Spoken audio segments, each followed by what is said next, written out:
Hello friends, did you think hard about our first step conversation yesterday about preparing for success, and are you ready to dive deep into day 2 to master the art of the successful interview in 5 simple and easy steps? The second step today is how to make your entrance, where I will give you the most relevant information you need to greatly increase your chances of getting the job. First, remember that you have precisely 1/10 of a second to impress. Don't believe me?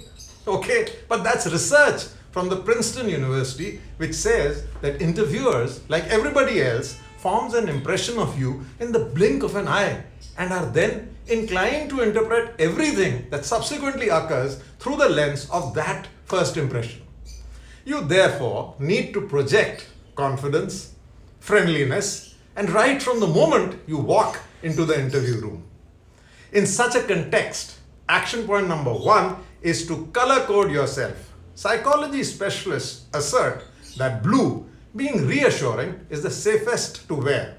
White or grey, respectively, suggests that you are the organized or the logical type. Red conveys that you feel powerful, and black can come across either as glamorous or strict. Avoid purple, green, or yellow unless you want to project a creative, fun-loving image. And while on this, wear only what you are comfortable with.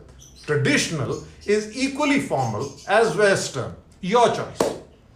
Time for some evidence-based facts. 7% of communication is what you say, the actual words. 38% is how you say it. Things like the tone of your voice, how fast or slow do you speak loudly or softly, and the remaining 55% is the non-verbal signals and hints and signs which you give without saying anything at all, such as your general appearance, facial expressions, and gestures.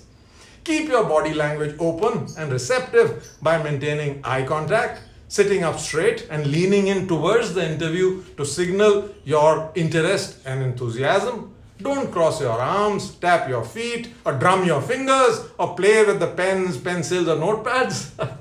So it's not so much as what you say, but how do you say it? The interviewer believes that the most important thing in communication is hearing what is not said. Think of using the famous mind trick of mirroring.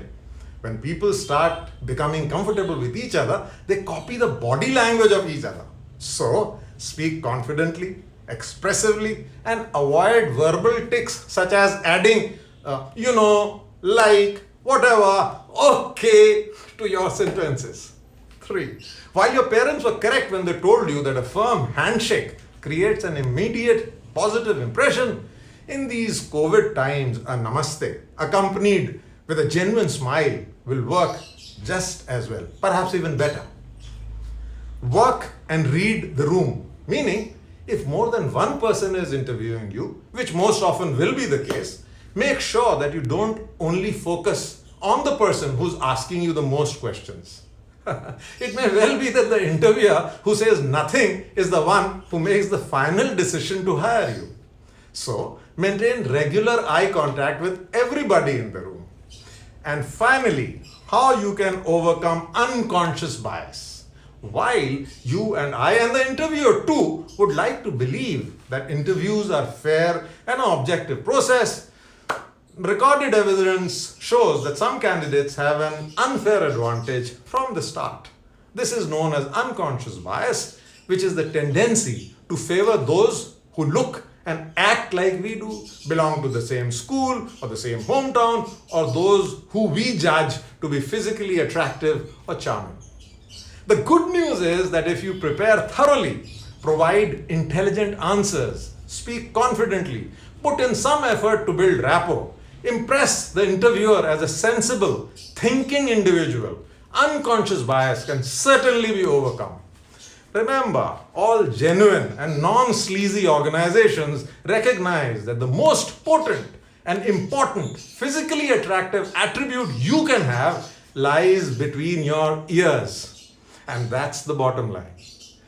Watch this space for more on how you should be building yourself at the interview, as I will share 9 sure to win action points to showcase yourself tomorrow.